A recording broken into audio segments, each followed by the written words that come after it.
السلام عليكم ورحمة الله وبركاته. بسم الله الرحمن الرحيم. إن الحمد لله نحمده ونستعينه ونستغفره ونعوذ بالله من شرور أنفسنا ومن سيئات أعمالنا. من يهده الله فلا مضل له ومن يضلل فلا هادي له. وأشهد أن لا إله إلا الله وحده لا شريك له وأشهد أن محمدًا عبده ورسوله.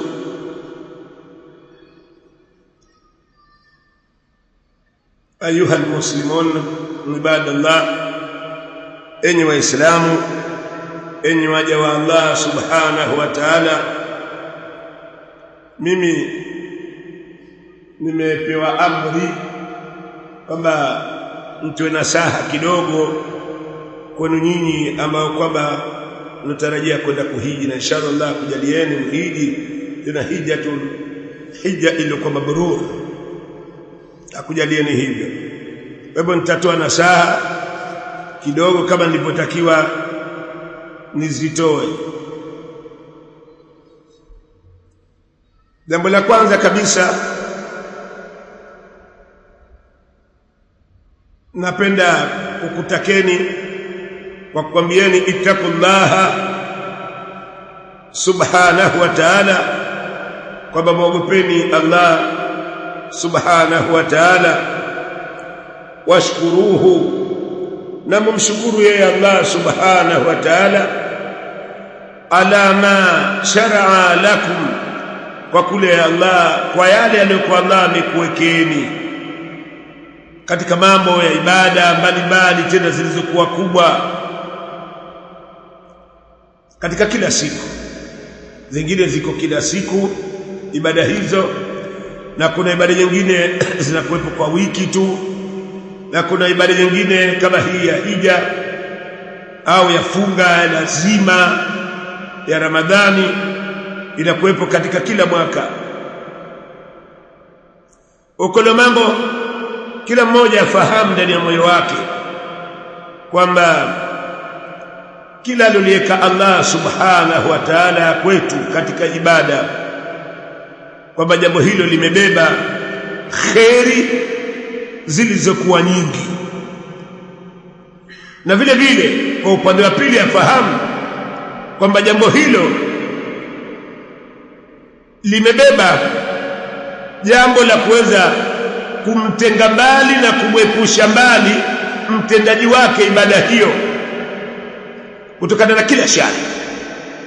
Unapotekeleza ibada yoyote itakayokuwa ile, kama ni ya sala za kila siku, kama itakuwa ni funga, au kama ni zakati, au kama ibada hii ya hija, kaa ukijua kwamba ibada hiyo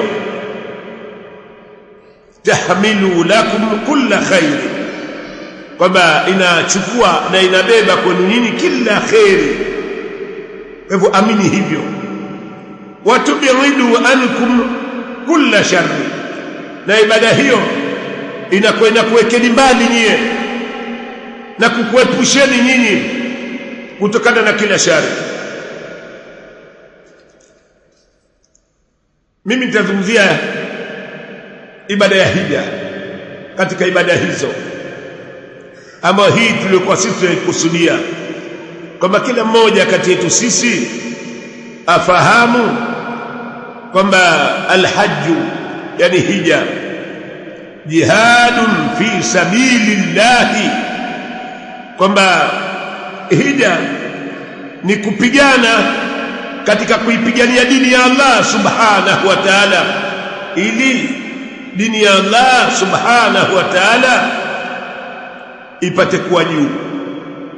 Kwa hivyo kila mmoja alijue hili, na kila mmoja alikusudia hili, na atake nguvu na msaada kutoka kwa Allah subhanahu wa ta'ala, kwa sababu haipatikani taufiki, yani kuwezeshwa katika jambo lolote isipokuwa kuwezeshwa na Allah subhanahu wa ta'ala.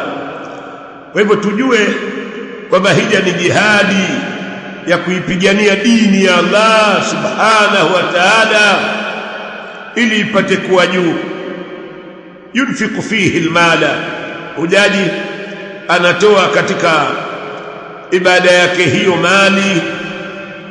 Wayutilibu fihi albadana, na hujaji anakipa taabu katika ibada hiyo ya hija kiwiliwili chake. Hapa kidogo nakanitulia kiduju hapa katika kukipa taabu kiwiliwili chake, kwamba ina maana tujitahidi kama tunajitahidi tukatoa mali, vile vile tujitahidi katika kukipa taabu kiwiliwili. Tukifika huko tujitahidi kwenda kujituma, kwenda kufanya ibada kwa mujibu wa maelekezo ya viongozi wetu ambao kwamba tutakokuwa nao. Kama ni kulala, tujitahidini tulale usingizi uliokuwa wa lazima, sio usingizi wa starehe. Tujitahidini kuweza kujipa taabu kiwiliwili kwa kukimbilia katika mambo mengi ya ibada. Kwa sababu kila mmoja ajitahidi akapige, yani akakimbie kwa kiasi Allah subhanahu wa ta'ala atakachomwezesha. Kwa kuwa ibada ya hija ni jihadi ya mali, inapatikana mali ndani yake, na jihadi ya kiwiliwili, kwa sababu hujaji huwa anakipa taabu kiwiliwili chake. Wataturuku mina ajlihi, na vile vile ibada ya hija wataturuku inakufanya mtu kuacha, yani wayaturuku mina ajlihi, na anaacha, yani hujaji mina ajlihi, kwa ajili ya ibada hiyo ya hija. Al-aulada, anawaacha watoto wake, wa ahlahu, na wake zake na watu wake wengineo, wal bilada, na anaiacha miji yake. Kwa hivyo hii ndio maana wenye elimu wakaiita ibada ya hija kwamba ni jihadun fi sabilillahi, kwamba ni kupigana katika kuipigania dini ya Allah subhanahu wa ta'ala. Na kila mmoja amuombe Allah na atake nguvu kwa Allah amwezeshe kuitekeleza ibada hii katika usawasawa wake. Kwa nini? Kwa sababu ndugu yangu katika imani, kwa kulitekeleza ibada ya hija unakuwa wewe umeitikia wito wa Allah subhanahu wa ta'ala, wito ambao uliokuja asili yake mwanzo kabisa kutoka katika maneno ya Nabii Ibrahimu alayhi salam, kama Allah alipomtaka Nabii Ibrahim awaite watu kwa ajili ya kwenda kuhiji. Ili tusifanye muda mrefu, mtu akipata nafasi ya mwenyewe ataenda kuangalia aya nambari 27, aya nambari 28 na aya nambari 29 katika sura ya 22 kupangwa katika msahafu, yani suratul Haji. Allah akayazungumza haya. Aya zimeanza waadhin fi nnasi bilhaji ila akhiri, mpaka mwisho wake, kwamba watangazie watu bilhaji, kuhusu ibada ya hija. Tena maneno mengine yamekuwa yamefuatia, ukienda kusoma aya hizo utayaona haya. Sasa ni fahari, ni jambo ambalo kwamba na kumshukuru sana Allah subhanahu wa ta'ala kukupa nafasi ya kwenda kutekeleza ibada ya hija. Kwa nini?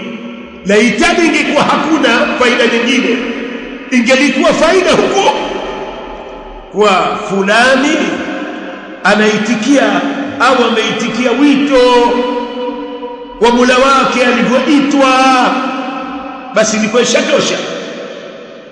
Hii peke yake iwe ni fadhila.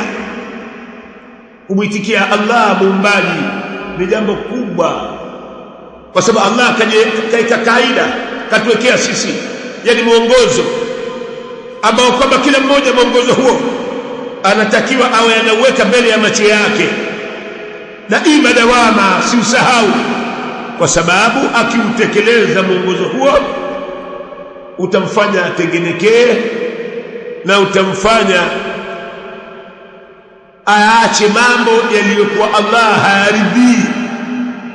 Nayo ni kaida inayosema aljazaa'u min jinsi al-amali, kwamba malipo min jinsi al-amali yanatokana na kile ambacho kwamba kitachofanywa, yani kitakachofanywa na mja.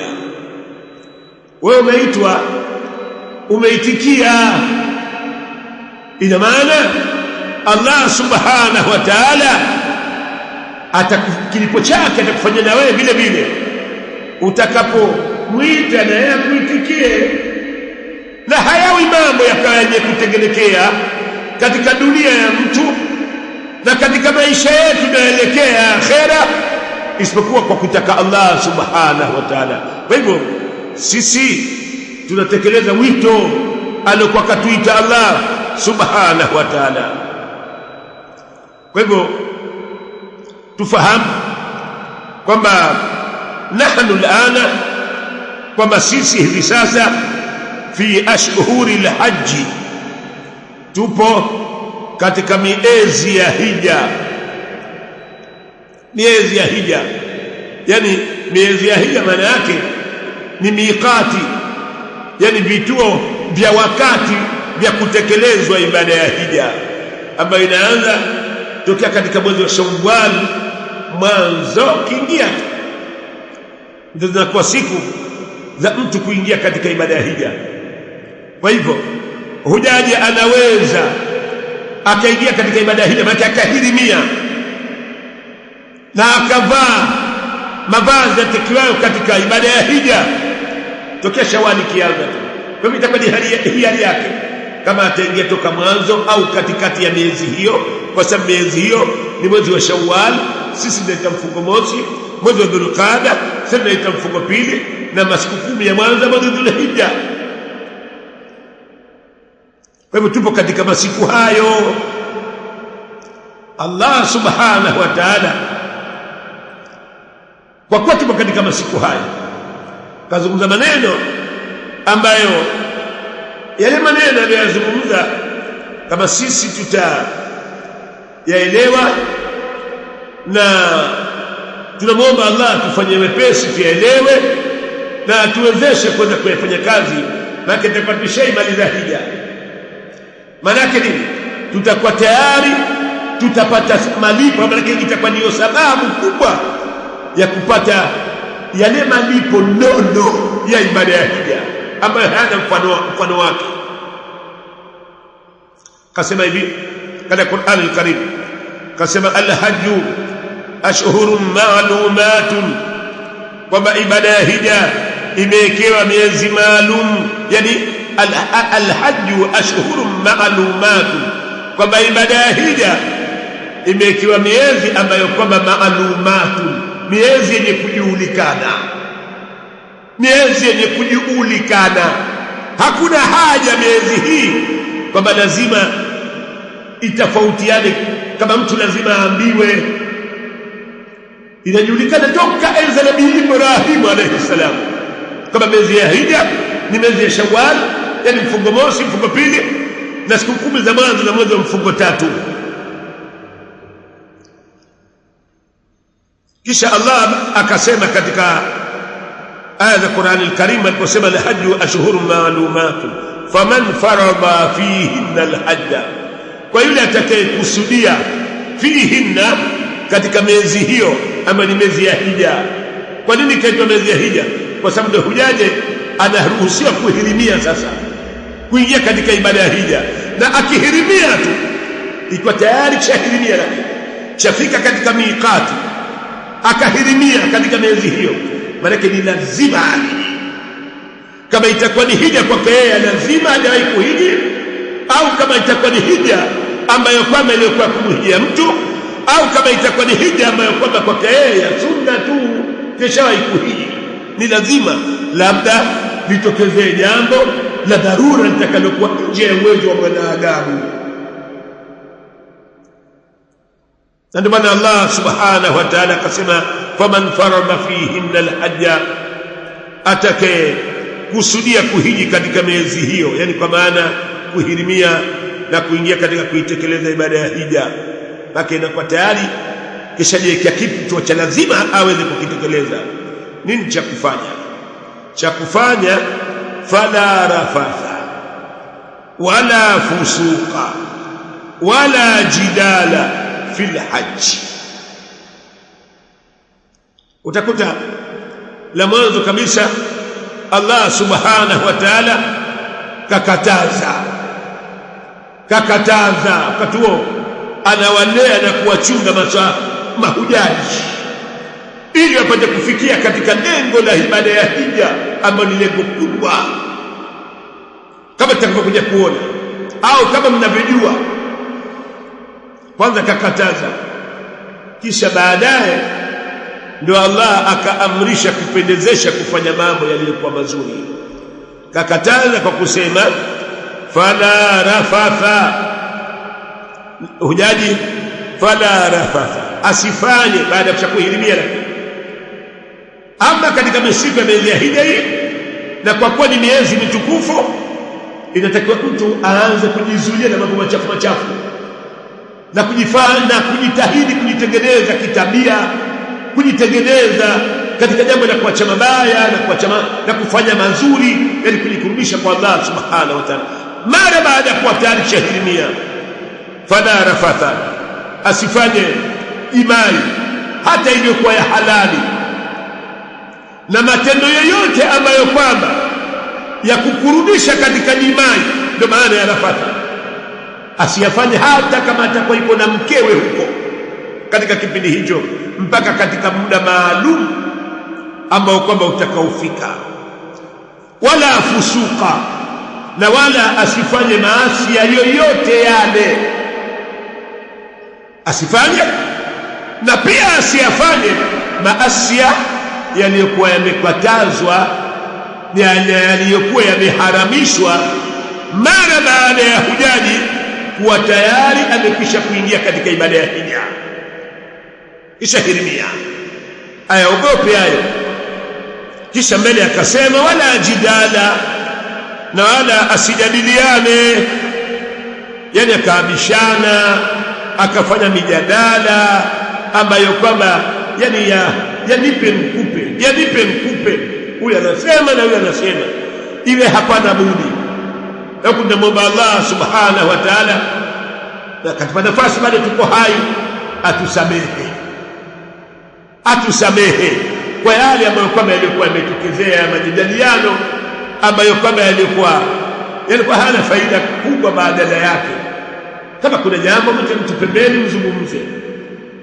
Kwa hivyo tunamwomba Allah subhanahu wa ta'ala atusamehe kwa yale yote ambayo kama ilikuwa nimefanya mimi, na pia nichukue nafasi ya kumbelenie kwa yale ambayo kama mliokuwa mmeyafanya na mtaka kuja kuyafanya kama ni binadamu.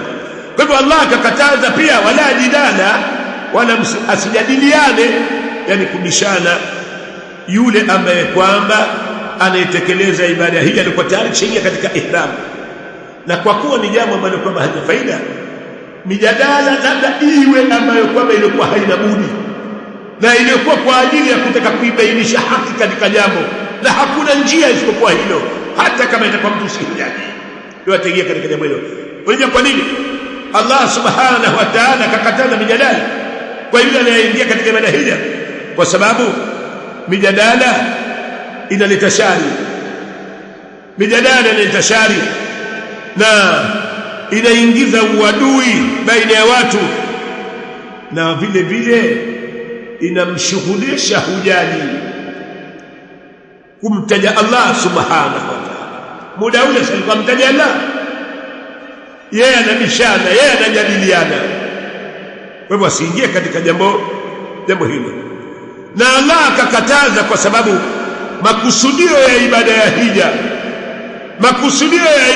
hija ni kujidhalilisha kwa Allah subhanahu wa ta'ala na kunyenyekea kwa Allah subhanahu wa ta'ala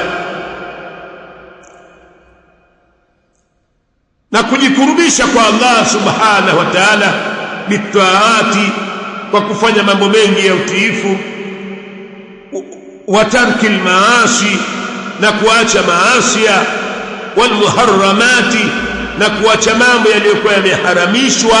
Ndio makusudio ya ibada ya hija. Makusudio ya ibada ya hija ni unyenyekevu, mtu kuweza kupata unyenyekevu na kujidhalilisha mbele ya Mola wake na katika mbele ya nyumba ya Al-Kaaba, watakarubu ila Allah bitaati, na kujikurubisha kwa Allah subhanahu wa ta'ala kwa kufanya mambo mengi ya utiifu, wa tarki al-maasi, na kuacha maasi, wal muharramati, na kuacha mambo yaliyokuwa yameharamishwa. Lengo nini?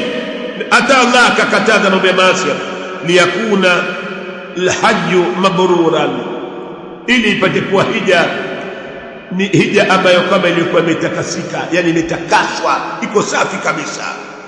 Kwani faqad saha anin nabii sallallahu alayhi wasallam, yamesihi maneno kutoka kwa mtume sallallahu alayhi wasallam, anna al-hajj al-mabrura, kwamba hija ambayo kama itakayotakaswa, yani ilikuwa iko safi na yale mambo yote yakuyaharibu hija, laisa lahu jazaa'un illa al-janna, haina kilipo isipokuwa pepo.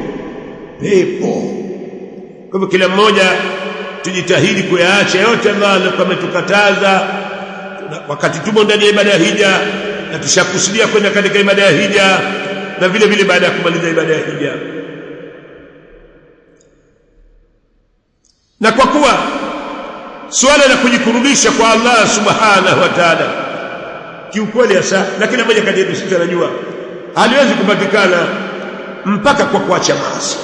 Huwezi kuwa ni mwenye kujikurubisha kwa Allah bila ya kuacha maasi. Na ndio maana Allah akatanguliza mwanzo kuacha, akakataza haya mambo aliyokuwa ameyakataza, ambayo ni mambo ya maasi. Na ndio maana wenye elimu wakawa wanasema ubingwa upo katika kuacha mambo ya maasi, yani mambo aliyokuwa Allah hayaridhi, ndio ubingwa kuliko kufanya mambo mazuri. Kwanza kuacha, alafu ndio kufanya. Kama ilivyokuwa kwanza kujadi kukubaliwa, unazitekeleza zile sababu za kufanya kukubaliwa ile ibada, alafu kisha ndio kufanya, isiwe ni kufanya. Ndio maana ukakuta Allah subhanahu wa ta'ala akakataza maasi katika hija, kisha baadaye akaamrisha kufanywa mazuri katika ibada ya hija. Akasema mbele katika aya hiyo ya 199 katika sura Bakara, aliyosema kwamba al-hajju ashhurun ma'lumat, akasema wama taf'alu min khairin ya'lamuhu Allah, wama taf'alu, na yale mtakayoyafanya. Ina khitabu moja kwa moja na mahujaji, japo aya inakuja kwa umumi, ikiwa hujaji kwa si hujaji, lakini anaitwa mwanzo na kuambiwa mwanzo kabisa ni mahujaji, kwamba wama tafaalu min khairin, na kile ambacho kama mtachokifanya katika khairi, ya'lamuhu Allah, anajua khairi hiyo Allah subhanahu wa ta'ala.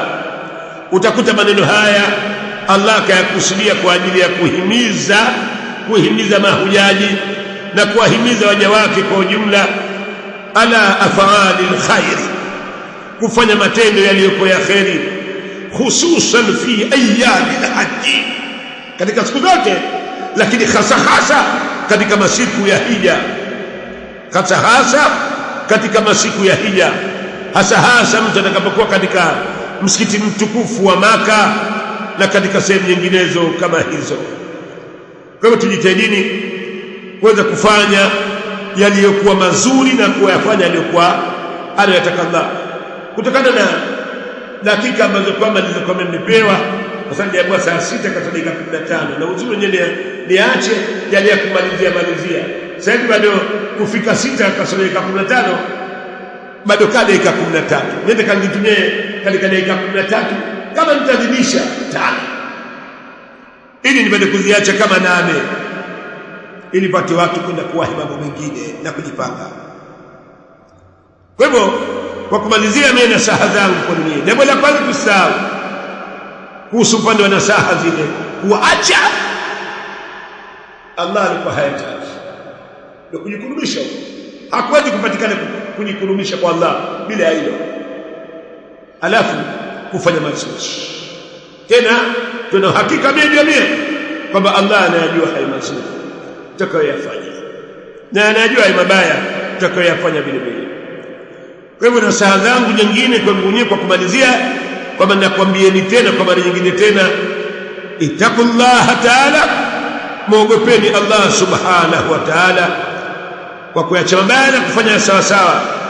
Wahfadhu awqata, na uhifadhini wakati wenu. Vipi mtahifadhi wakati wenu? Kwa kufanya yale aliyokuwa Allah ameyaweka kufanywa katika dini hii, katika mambo ya taati, katika mambo ya utiifu. Lengo ni nini? Lengo ili mpate kupata malipo yatakayokuwa ni hakiba yenu katika maisha ambayo kwamba tutakayokwenda mimi na nyinyi, yani katika maisha ya akhera, ili tupate kupata malipo. Kwa hiyo tujitahidi kutumia wakati vizuri kwa kutekeleza yale Allah aliyokuwa ameyaweka katika mambo ya utiifu mbalimbali, ili tupate kupata malipo aliyokuwa Allah ameahidi, wa ajran, na ili tupate malipo mengineyo ambayo kwamba Allah yafanye yawe daima dawama tunayapata. Wala takunu, na pia kwa upande wa pili, wala msiwe mimman dhayyau awqatahu, katika wale waliokuwa wameupoteza wakati wao. Mtakula hasara mkiupoteza wakati wenu, wakati wa kufa. Hasara kubwa mtaipata, kama qala Allah ta'ala, kama alivyosema Allah subhanahu wa ta'ala, hata idha jaa ahadahumul mautu, mpaka atakapomfikia mmoja wao mauti, qala rabbi irji'un. Ndio hiyo hasara kidogo hapo. Tena ndio atasema, Mola wangu nirejeshe, leo usife mie, nirejeshe duniani kwanza. Ili maana yake anataka kajuta, anataka kufanya mazuri. Hapana, hakuna kurejea. Na ndio maana mbele ya aya Allah ukitizama akasema, kalla, tamko lenye maana la rujua ila dunia, hakuna kurejea katika dunia. Baada al-mamati, baada ya kushakufa. Shafika mtu katika sakratul mauti, atatoka, labda uwe muda wake bado haujafika. Kwa hivyo madam leo tuko hai, tumshukuru Allah, tufanye kabisa, tusije tukende tukajuta. Na kila mmoja ajue kwamba waman amila min at-taati, atakayefanya mambo ya utiifu yoyote yale, kwamba alama ya kukubaliwa utiifu wake aliyofanya, kama ni wasala au kama huwa hija. Na hasa sisi tunazungumza huwa hija, tulikuwa nao tunauzungumzia. Basi alama za kukubaliwa utiifu wake ni kule kuunganisha utiifu mwingine baada ya kuimaliza ibada yake,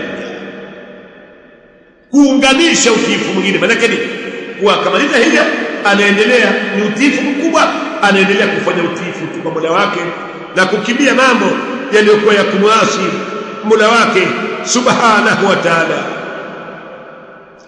Na ndio maana akasema Hasan al-Basri rahimahullah, kabila huyo akasema, inna Allah lam yaj'ali li'amali al-mu'min, Allah hajajalia katika matendo ya muislamu ajalan duna al-mauti, kwamba yana mwisho, muda maalumu hutu uliokuwa sio kufa.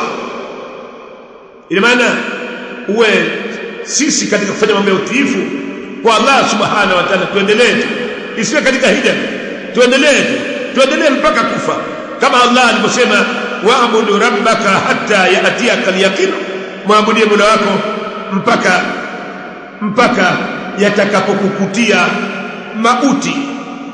Kwa hivyo wahfadhu rahimakumullah, hifadhini Allah kurehemeni, awqatakum, wakati wenu, fima yasurrukum, kwa kufanya yale yatakayokuja kukufurahisheni katika dunia yenu na akhira yenu.